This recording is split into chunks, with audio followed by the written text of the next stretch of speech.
আজকে নতুন একটা রেসিপি নিয়ে এসেছি তোমাদের সামনে।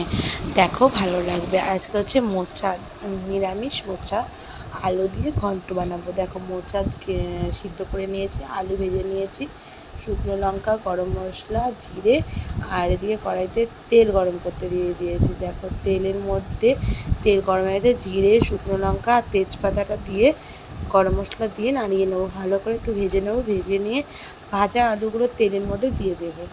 দিয়ে এবার জিরে বাটাটা, আদা বাটাটা দিয়ে সামান্য একটু লঙ্কার গুঁড়ো, এখন জিরে বাটা, আদা বাটা আর লঙ্কার গুঁড়ো, নুন, হলুদ পরিমাণ মতন দিয়ে ভালো করে মশলাটাকে কষিয়ে নিতে হবে। সামান্য একটু জলও দিয়ে নেবো, দিয়ে ভালো করে কষাবো। ভালো করে কষিয়ে নিতে হবে। যেমন তেলটা ছিঁড়ে যখন দেবে, একটু তেলটা বেশি দিতে হয়, যাতে নিরামিষ তো, আর মুচোটা একটু তেল তেল হলে ভালো লাগে খেতে। আর এই দেখো, একটুখানি ভালো করে কষিয়ে নেবো। সামান্য একটু জলও দিয়ে দিয়েছি, দিয়ে নাড়িয়ে চাড়িয়ে ভালো করে কষতে হবে।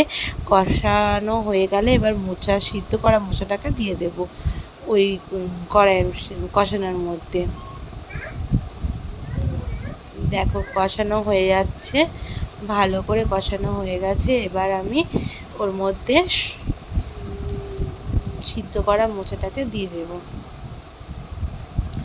দেখো, মোচাগুলোকে দিয়ে দিলাম, দিয়ে আর এই দেখো ভালো করে নাড়িয়ে চাড়িয়ে নেব। নাড়িয়ে চাড়িয়ে আর এদিকে ধরো নাড়িয়ে চাড়িয়ে নেব, নাড়িয়ে চাড়িয়ে একটু ঢেকে দেবো। দেখো, ভালো করে নাড়াতে হবে, মশলাগুলো যাতে মোচার মধ্যে ঢুকে যায়। ভালো করে নাড়িয়ে চাড়িয়ে এবার আমি ঢেকে দেব। মিনিট কিছুক্ষণের জন্য ঢেকে দিতে হবে। হলুদটা একটু কম হচ্ছিলো বলে সামান্য একটু হলুদও দিয়ে নিলাম আবার, দিয়ে ভালো করে নাড়িয়ে নেব। নাড়াচাড়া দিতেই থাকতে হবে, দিয়ে কিছুক্ষণ ঢেকে রাখবো। দেখো, ঢেকে রেখেছিলাম, আবার একটু নাড়াচাড়া করে দেব, নাড়াচাড়া করে দেবো। নাড়াচাড়া করিয়ে নিয়ে নাড়িয়ে চাড়িয়ে নেব। দেখো, নাড়িয়ে চাড়িয়ে ভালো করে এবার অনেকটাই হয়ে গেছে প্রায়। একটু নুনটা টেস্ট করে নিলাম, সামান্য একটু মিষ্টি দিতে হবে, দিয়ে ভালো করে নাড়িয়ে দেব। এবার আর ঢাকা দেবো না, এবার নাড়িয়ে চাড়িয়ে ভালো করে নাড়িয়ে চাড়িয়ে হয়ে গেছে অনেকটাই। এবার সামান্য ঘি দেব, দিয়ে ভালো করে নাড়িয়ে এবার নামিয়ে নেব।